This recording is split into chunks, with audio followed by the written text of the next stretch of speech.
Hey everyone, welcome back to the channel. In today's video, I will show you exactly how to create a Steam account in 2026 using your PC or your laptop.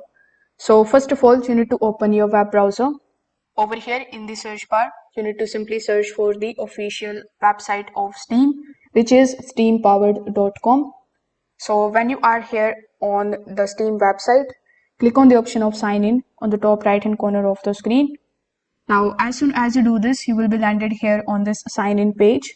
But since we want to create a fresh account on Steam, on this page, scroll down, then click on the option of create an account.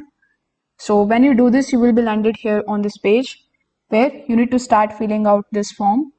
Over here, provide that particular email address on which you want to create your Steam account.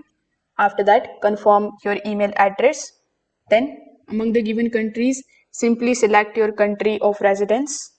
Then, you need to select this particular option if you are above the age of 13.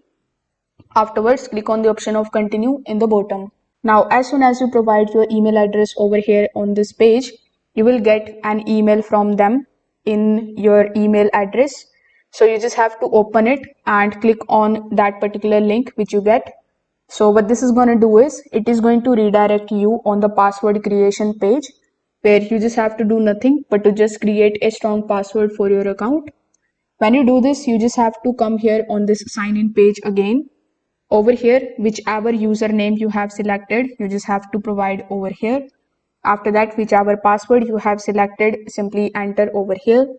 Now, it is going to ask you to confirm your email address again via the code which is going to be sent on your email address. So you need to open that, provide that code, and you will be able to basically sign in your Steam account. So this way you will be able to create a Steam account in 2026. If this video helped you out, make sure that you like this video and subscribe to the channel. Thanks for watching.